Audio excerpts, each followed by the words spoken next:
Genesis chapter 21.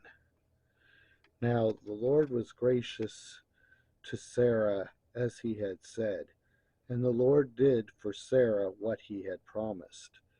Sarah became pregnant and bore a son to Abraham in his old age, at the very time God had promised him.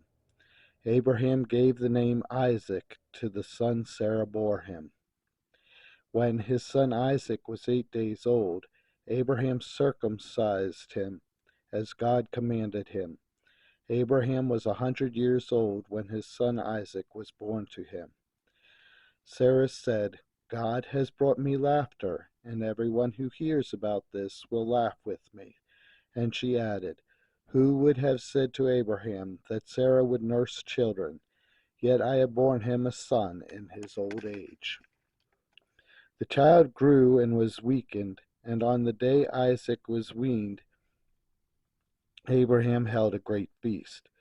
But Sarah saw that the son whom Hagar the Egyptian had borne to Abraham was mocking, and she said to Abraham, "Get rid of that slave woman and her son, for that woman's son will never share in the inheritance with my son Isaac." The matter distressed Abraham greatly, because it concerned his son. But God said to him, "Do not be so distressed about the boy and your slave woman. Listen to whatever Sarah tells you, because it is through Isaac that your offspring will be reckoned. I will make the son of the slave into a nation also, because he is your offspring." Early in the next morning, Abraham took some food and a skin of water and gave them to Hagar. He set them on her shoulders and then sent her off with the boy. She went on her way and wandered in the desert of Beersheba. When the water in the skin was gone, she put the boy under one of the bushes. Then she went off and sat down about a bowshot away, for she thought, "I cannot watch the boy die." And as she sat there, she began to sob. God heard the boy crying, and the angel of God called to Hagar from heaven and said to her, "What is the matter, Hagar? Do not be afraid. God has heard the boy crying as he lies there. Lift the boy up and take him by the hand, for I will make him into a great nation." Then God opened her eyes,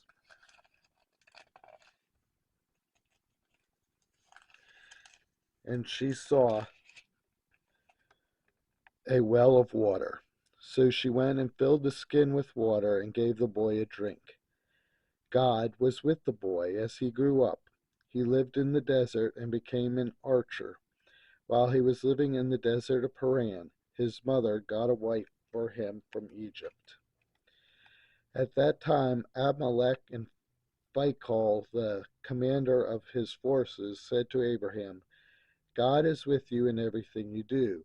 Now swear to me here before God that you will not deal falsely with me or my children or my descendants. Show to me in the country where you now reside as a foreigner the same kindness I have shown to you." Abraham said, "I swear it." Then Abraham complained to Abimelech about a well of water that Abimelech's servants had seized. But Abimelech said, "I don't know who has done this. You do not tell me, and I heard about it only today." So Abraham brought sheep and cattle and gave them to Abimelech, and the two men made a treaty. Abraham set apart 7 ewe lambs from the flock. And Abimelech asked Abraham, "What is the meaning of these 7 ewe lambs you have set apart by themselves?" He replied, "Accept these 7 lambs from my hand as a witness that I dug this well." So that place was called Beersheba, because the two men swore an oath there.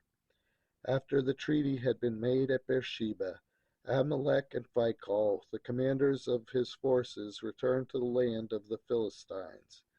Abraham planted a tamarisk tree in Beersheba, and there he called on the name of the Lord, the eternal God.